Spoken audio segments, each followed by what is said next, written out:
하나님의 아들이라 일컬음을 받으리라 라는 제목으로 같이 말씀을 상고하고자 합니다.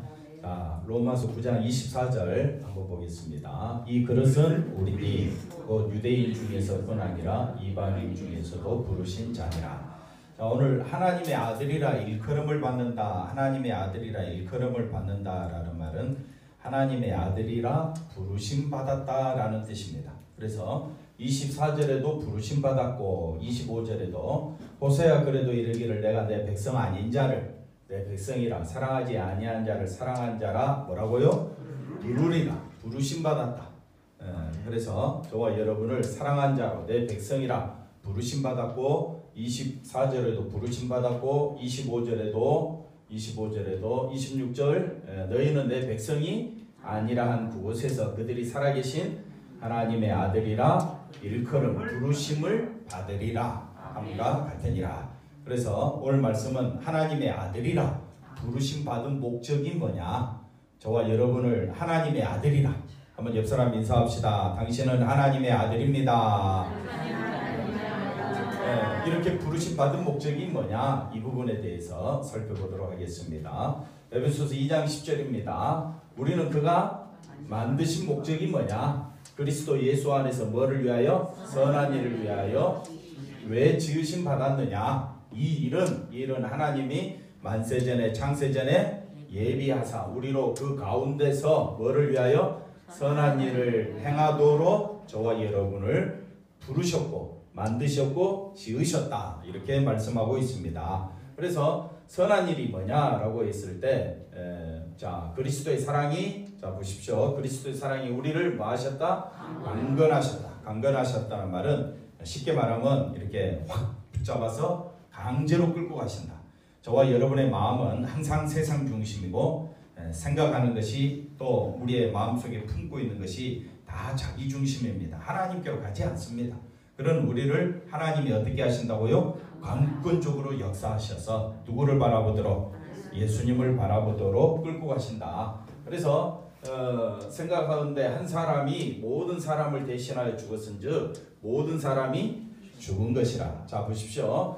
그리스도의 사랑이 여기서 말하는 그리스도의 사랑은 십자가에 쏟아진 하나님의 사랑입니다. 이 그리스도의 사랑이 우리의 생각을, 우리의 마음을 강권적으로 역사하면 우리가 생각하건대 모든 사람이 죽은 것이라. 이것이 뭐라고요? 새로운 생각이다. 자, 새로운 생각은 뭡니까? 뭔가 좀 기발한 아이디어를 냈을 때, 남과 다른 생각을 했을 때 이제 새로운 생각, 좀 더 우리가 생각지도 못했던 일들을 말할 때 새로운 생각이라고 이야기하지만은 성경에서 말하는 새로운 생각은 모든 사람이 뭐라고요?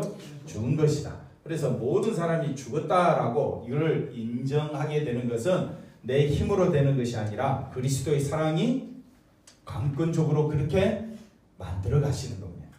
그래서 이거는 아무리 가르쳐 줘도 되는 것도 아니고요. 박사, 학사 학위를 많이 땄다 할지라도 되어 믿어지는 것이 아니라 누가 믿게 하시느냐? 그리스도의 사랑이, 성령이. 저와 여러분은 어떤 자라고요? 모든 사람. 장로님 죽은 자입니까? 산 자입니까? 장로님, 권사님 죽은 자입니까? 산 자입니까? 죽은 자란 말이 입에서 잘 안 나온다 이거예요. 누가 나오게 하느냐? 그리스도의 사랑이. 그래서 말씀을 항상 답은 어디에 있더라?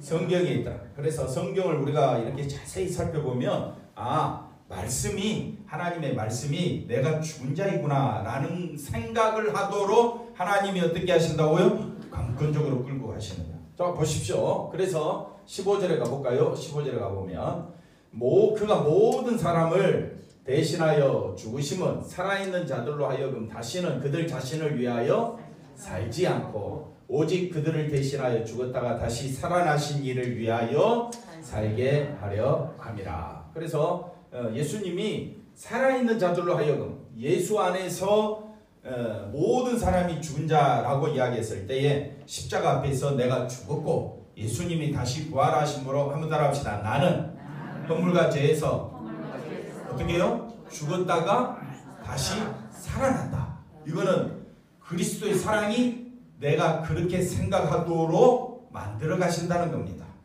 이거는 우리가 아무리 그렇게 하려고 생각하려고 해도 그건 되어지는 것이 아닙니다. 왜? 나는 죽은 적이 없고 내가 죽었다가 다시 산 적이 없기 때문에 죽었다가 다시 사는 거에 대해서 내가 체험하지 아니하고 내가 믿어지지 않기 때문에 안 믿는 거예요. 그건 이성적으로는 맞는 말입니다. 그러니까 내 이성적으로는 못 믿어지는데 그리스도의 사랑이 우리를 어떻게 했다고요? 강권적으로 역사하셔서 모든 사람은 십자가 아래로 다 끌고 오는 거예요.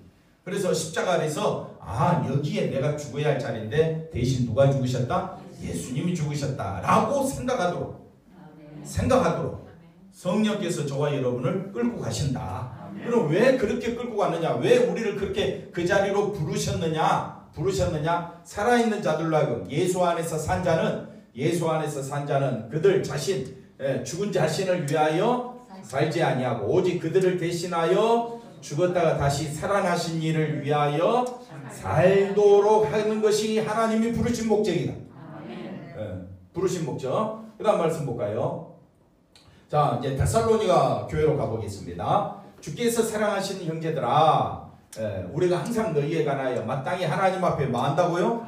감사. 우리의 감사 조건은 뭡니까? 집안이 잘 되고 좋은 일이 있었을 때 집이 커지거나 두 채가 되거나 회사에서 잘 되거나 그럴 때 하나님 앞에 감사 헌금이 좀 두둑해지겠죠.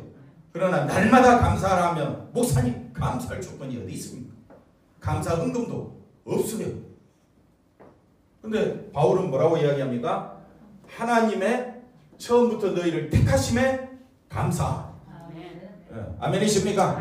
나를 처음부터 불러주셔서 감사하고 성령의 거룩하게 하심. 성령께서 저와 여러분이 예수 그리스도 피로 인하여 저와 여러분은 거룩한 자가 아닌데 거룩한 자라고 하나님이 인쳐주신 거예요. 나는 거룩한 자가 예수 믿어도 나는 여전히 자기 중심이에요. 늘 생각하는 것이 죄요 말하는 것이 죄 아닙니까? 그런 우리를 어떤 자라고요? 거룩한 자라고 인쳐주신 것이 너무 감사해서 그게 감사헌금이라 이 말이에요. 쉽게 말하면 진리 대신 누구? 예수 그리스도를 믿음으로 구원을 받게 하시는 것이 사도 바울은 감사의 조건입니다. 그런데 데살로니가 1장 4절이나 데살로니가 후서 1장 4절이나 말씀을 보면 저들은 어디 가운데 있었느냐? 핍박 가운데 있었어요. 박해를 받고 있었어요.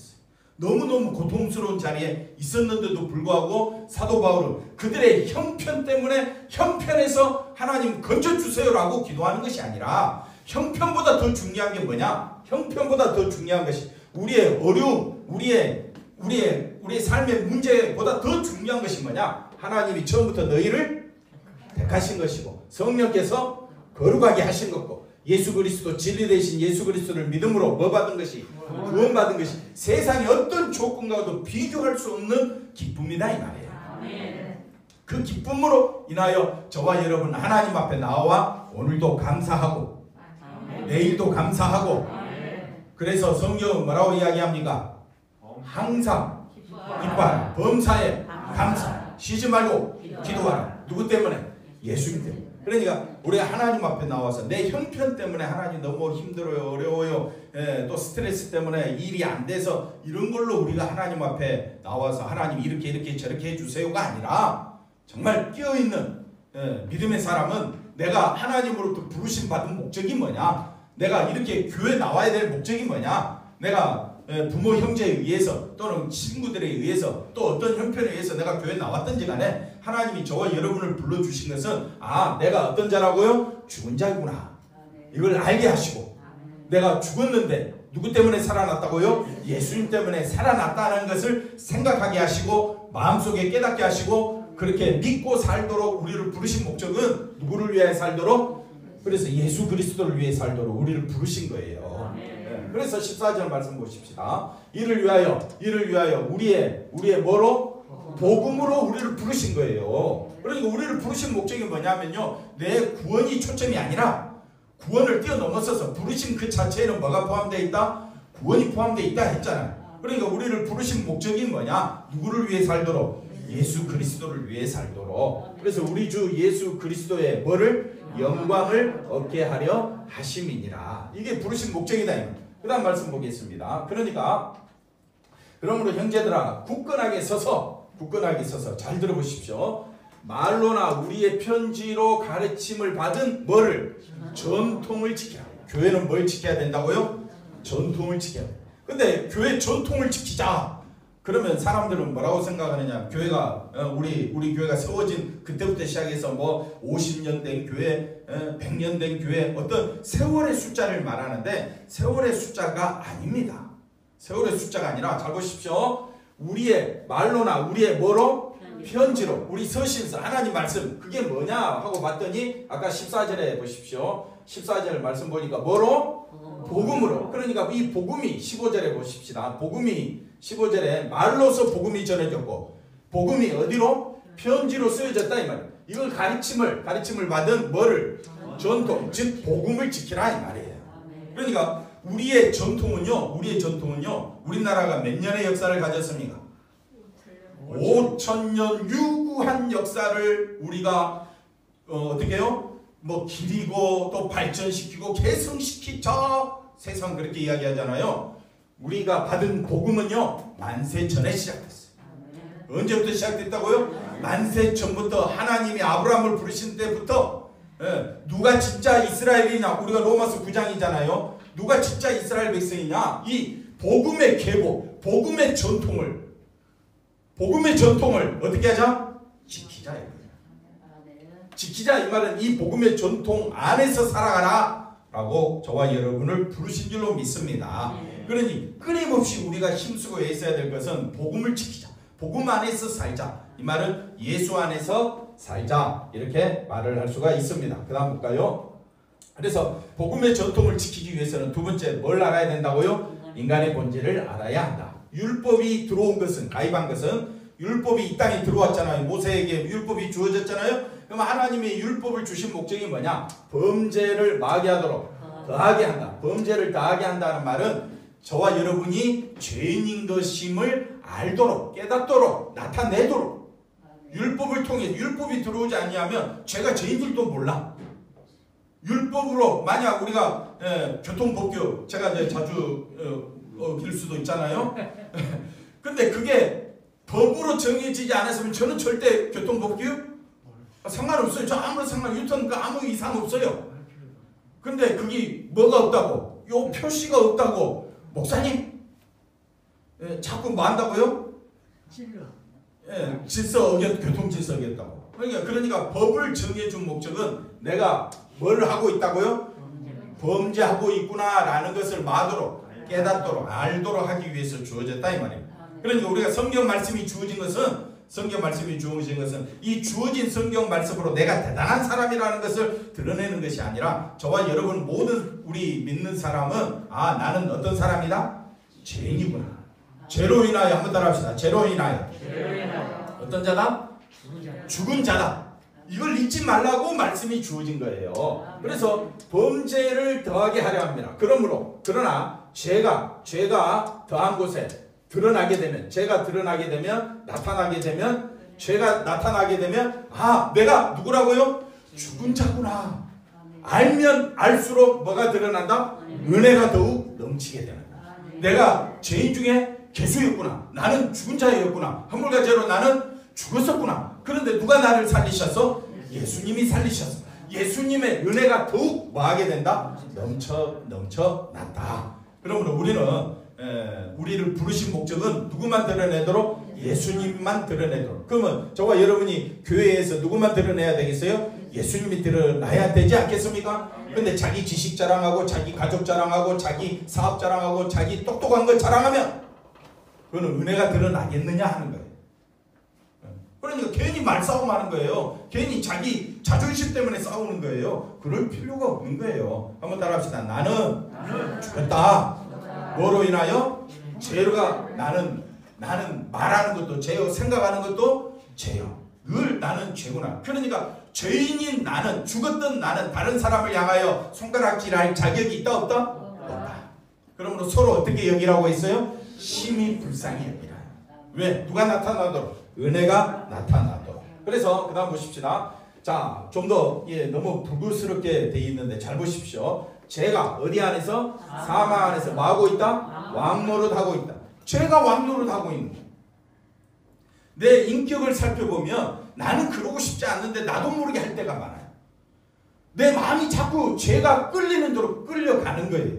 이게 죄가 왕노릇하고 있다는 증거예요. 마찬가지로 은혜도 또한 어디에 뭐로 말미암아? 의로 오시는 예수 그리스도 보혈의 피로 말미암아 내가 죽은 자였는데 예수님의 십자가 피로 내가 산 자가 되었다. 은혜 받았다. 은혜 받았다는 말은 누가 드러난다? 예수님이 드러난다. 그러면 모든 사람을 주와 같이 바라볼 수 있는 믿음의 시각이 열리기를 바랍니다. 모든 사람 한 사람 바라볼 때마다 인격지 내 죄된 생각으로 바라보면 저 사람을 어떻게 이용할까, 저 사람을 어떻게 속일까, 저 사람을 어떻게 밟을까 그런 생각이 들지만은 은혜가 왕노릇하게 되면요, 내 안에 은혜가 왕노릇하면 나는 어떤 자라고요? 죽은 자고 예수로 인하여 산 자가 된 자는 하나님이 우리 권사님을 너무 귀히 여기시는구나. 저 뒤에 있는 우리 집사님을 누가 귀히 여기신다고요? 하나님이 너무 귀히 여기시는구나. 하나님이 귀히 여기시는 장로님을 내가 감히 뭐 잘했다 못했다 말할 자격이 없는 거예요. 오시는 것만으로도 감사. 우리가 같이 찬송할 수 있는 것만으로도 너무 감사. 우리 권사님 나이가 이제 이팔 청춘인데도 불구하고 특송을 열심히 해주셔서 감사. 모든 것이 교회가 커도 감사, 작아도 감사, 밥을 먹어도 감사, 안 먹어도 심지어 데살로니가 교회는 환난과 핍박과 박해가 있어도 그들은 감사가 나와요. 그러니까 우리의 환경을 초월하게 되는 놀라운 역사가 어디 안에서 일어나느냐? 은혜가 왕노릇하면. 뭐가 왕노릇한다고요? 은혜가 왕노릇하면 감사가 넘치게 될 줄로 믿습니다. 죄라는 말은 내가 드러나면, 내 자존심이 드러나면요, 자존심이 왕노릇하면요, 결과는 서로를 죽이는 것밖에 나타나지 않습니다. 그래서 우리 주 예수 그리스도로 말미암아 영생에 이르게 하려 합니다. 그래서 날마다 우리가 예수님의 십자가 은혜만 바라보는 우리 모두가 되기를 바랍니다. 그다음 보십시다. 하나님의 은혜와 긍휼과 자비하심은, 하나님의 은혜와 긍휼은 즉 하나님의 어디 아래서? 진노의 자리에서 내가 죽은 자구나, 진노받아 마땅하구나, 그 자리에서 뭐가 넘치느냐? 하나님의 은혜가 넘친다는 거예요. 그러니 우리는 하나님 은혜 받기를 원하십니까? 근데 우리는 감동적인 설교, 은혜로운 찬양 했었을 때 내 귀가 즐겁고 내 마음이 즐겁대, 그걸 은혜라고 착각하지 말라 이 말이에요. 그건 은혜가 아니에요. 그냥 사람이 즐거운 거지. 정말 은혜는 뭐냐? 내가 죄악에 있어, 하나님의 진노의 자리에서 나는 어찌할 수 없는 죄인이구나, 이런 나를 생명으로 영생으로 인도해 주신, 영생 그거 하나만 바라보고 살아가는 것이 믿는 자가 해야 될 가장 중요한 일인 줄로 믿습니다. 그래서 하나님의 은혜와 자비하심은 어디에서? 죄와 진노라는 인간의 본질의 자리에서, 본질 속에서 넘치고 있다. 자, 예수님의 십자가 은혜와 피만 자랑할 수 있는 것은 자신이 뭐라고요? 진노의 자식이라고 하는 자기 본질 속에서 뭘 깨달았기 때문에, 십자가를 깨닫게 된 자만이 말할 수 없는 은혜가 내 속 깊은 곳에서 하나님께서 성령을 통해서 예수 그리스도의 사랑의 그 강건하심으로 저와 여러분을 은혜 속으로 끌고 가시는 거예요. 한번 따라합시다. 내 힘으로는 십자가를 생각하지 않는다.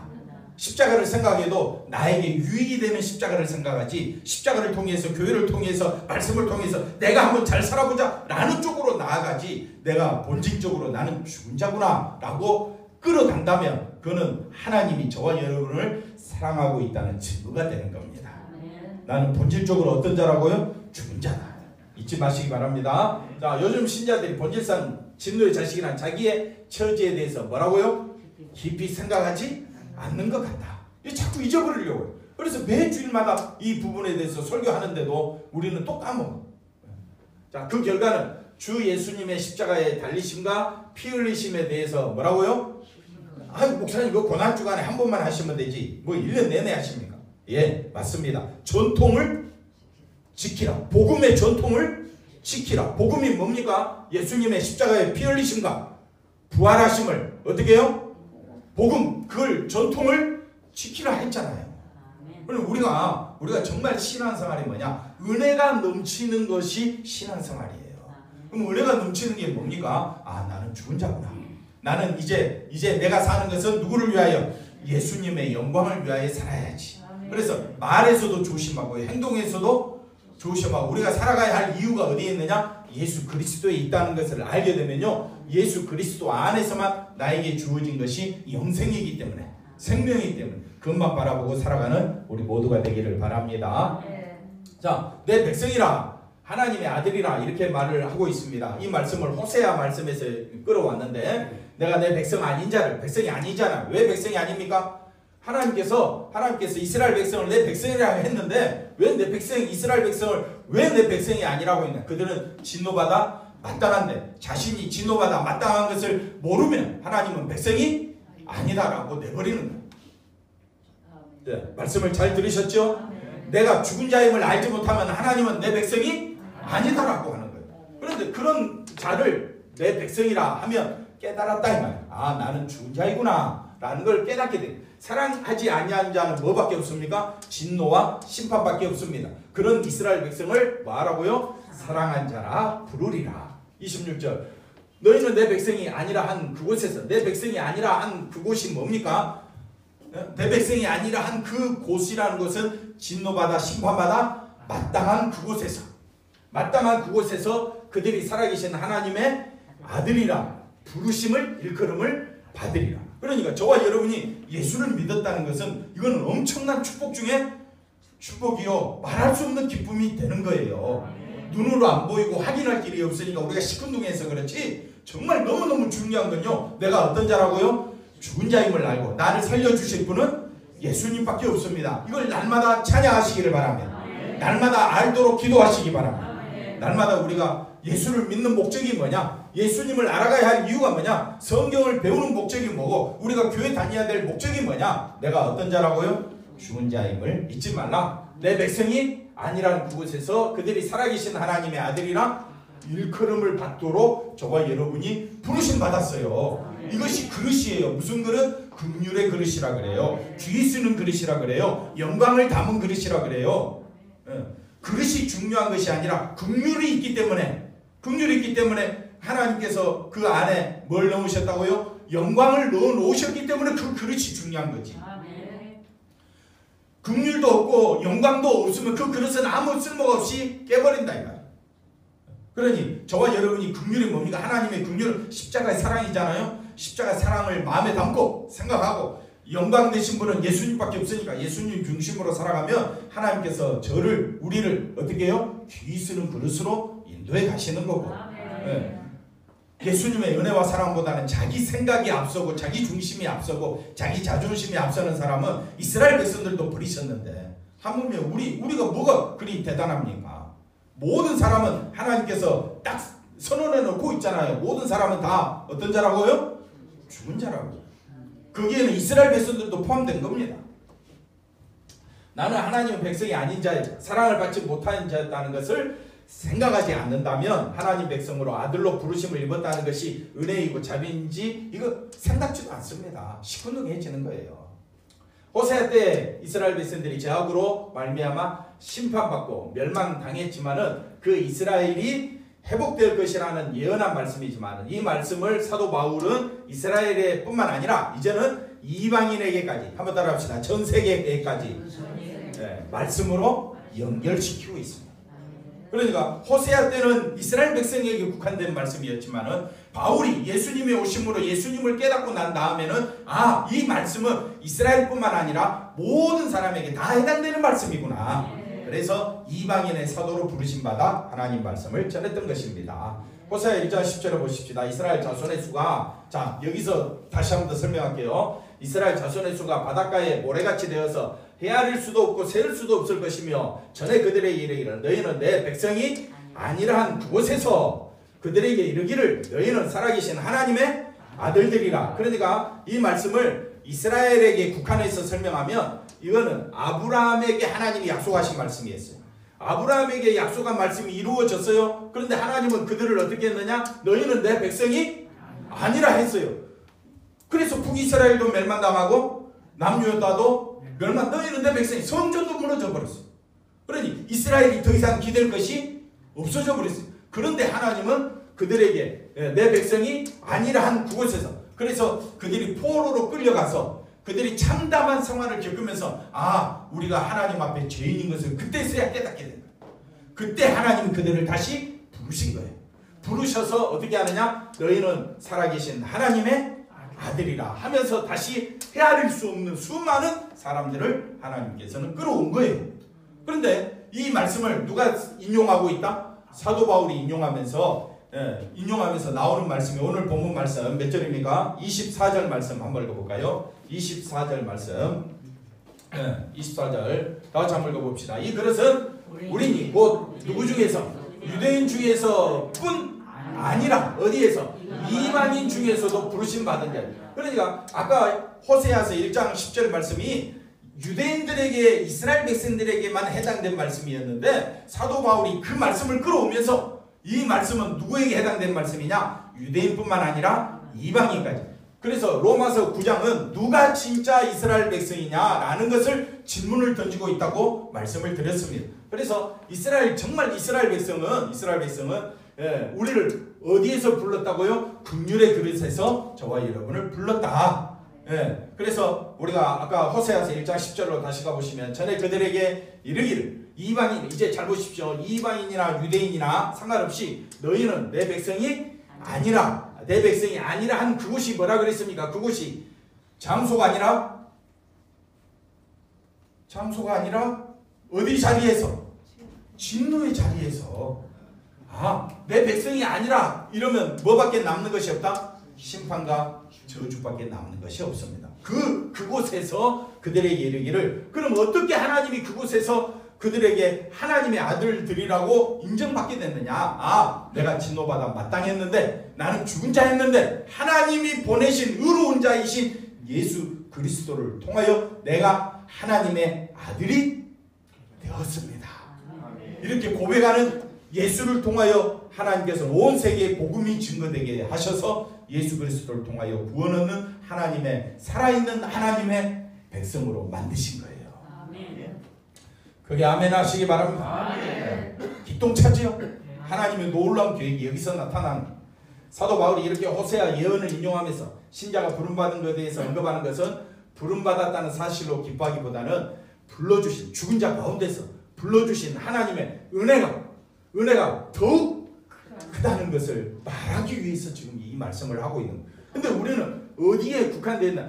나는 부름받아서 구원받아서 여기에서만 그치고 있다 이 말이에요. 여기서 그치지 말고 은혜가 얼마나 귀하다는 것을, 그잖아요. 은혜가 너무 귀한 것만 드러내라고 우리를 부르셨다 이 말입니다. 그 다음 말씀 보겠습니다. 그래서 하나님이 우리를 구원하시기 위해 부르신 것을 그쳐버린다면 뭐가 강조된다고요? 내 구원이 강조되지만, 그렇게 되면 하나님의 긍휼과 자비는 상대적으로 어떻게 된다? 소홀해. 사도 바울이 이것을 뭐하고 있다? 경계하고. 그래서 전통을 지켜라. 복음 안에서 살아가라 이 말입니다. 그 다음 볼까요? 사도 바울은 자기 구원의 입장에서 하나님의 부르심을 바라보는 것이 아니라 어디에서? 언약적 입장에서. 그래서 누가 진짜 이스라엘 백성이냐 하고 첫 번째 예를 든 것이 이스마엘과 이삭이 나오잖아요. 왜 이삭이 언약적 개념으로 들어오느냐? 이삭은 자기가 죽어야 할 자리에 순순히 죽은 거예요. 죽은 그 자리에 하나님께서 아브라함이 죽이려고 하는 그 순간에 아브라함아 내 아들 내 독자 대신 누가? 순양이 죽어야 한다. 그래서 그것이 바로 여호와 이레다.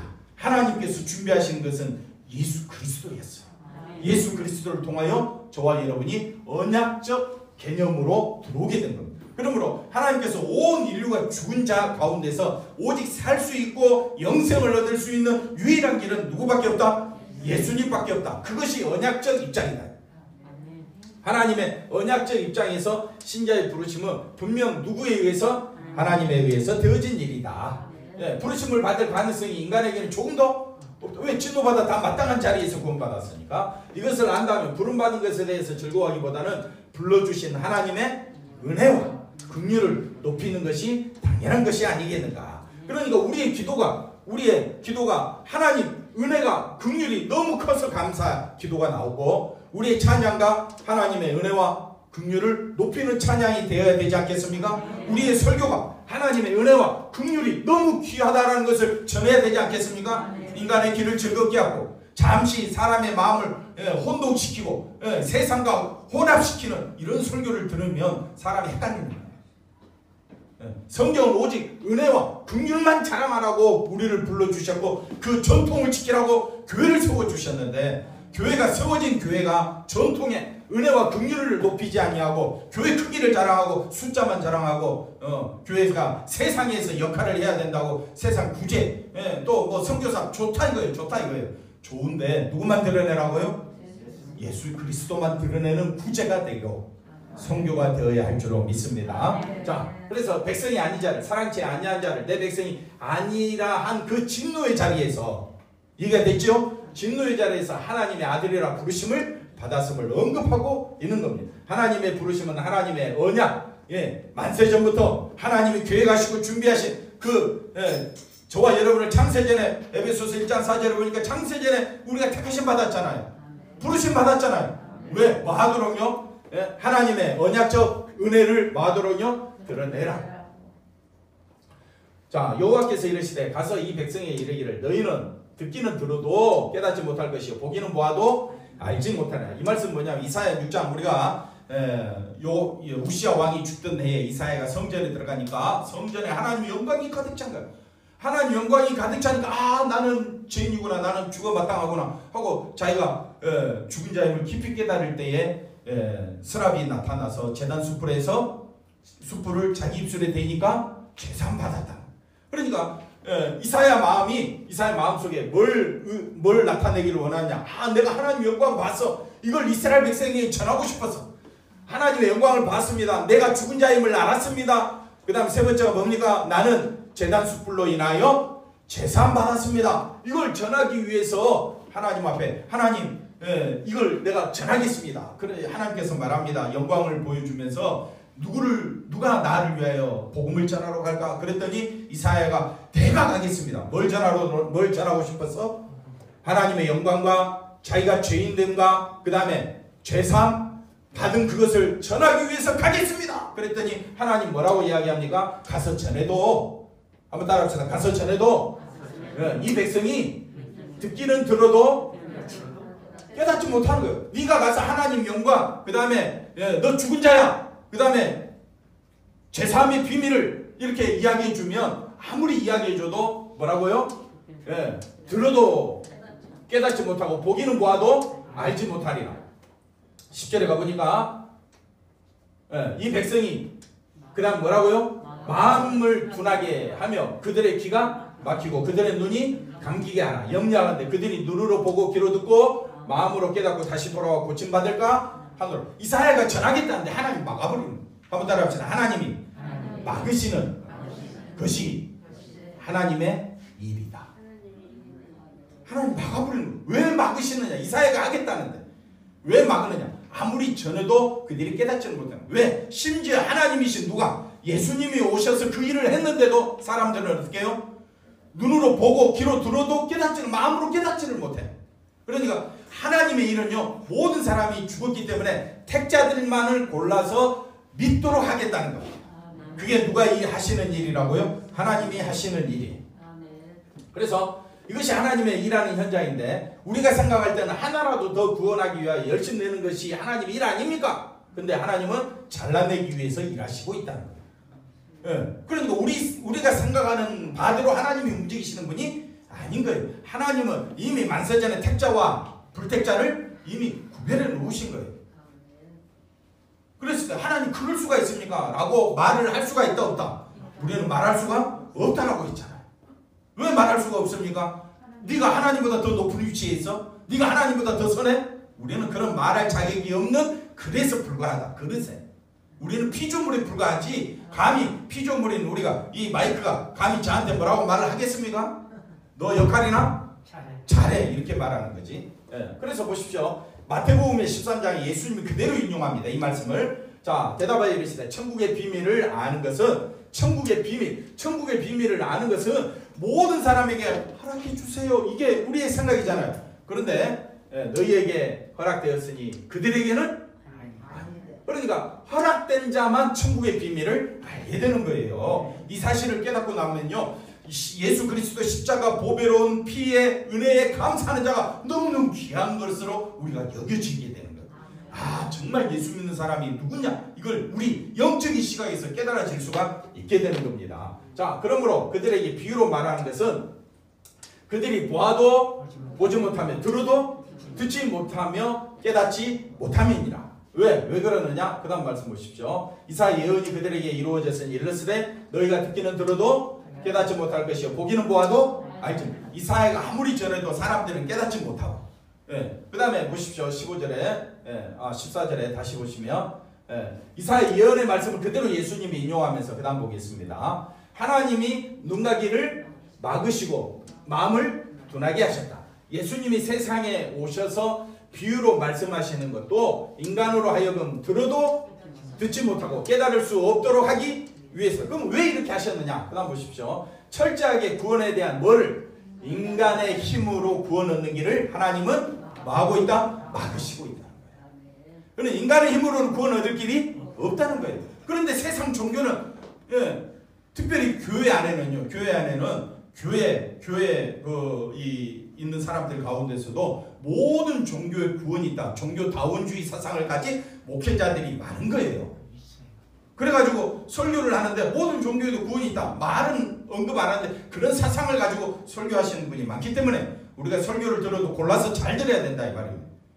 그래서 우리가 분명히 알아야 되는 것은 인간의 재주와 지식으로는 절대로 말씀을 깨닫고 하나님을 알게 되고 마음이 고침을 받고 돌아오는 일이 있을 수 없다. 그럼 내가 깨닫게 된 것은 전적으로 하나님의 은혜인 거예요. 하나님의 은혜만 높이도록 그렇게 하신 거예요. 내가 잘나서 하나님이 그렇게 만드신 것이 아니라 하나님이 하시고자 하는 일은 예수 그리스도만 높이도록 하기 위하여 저와 여러분을 예수 믿게 하셨다 이 말입니다.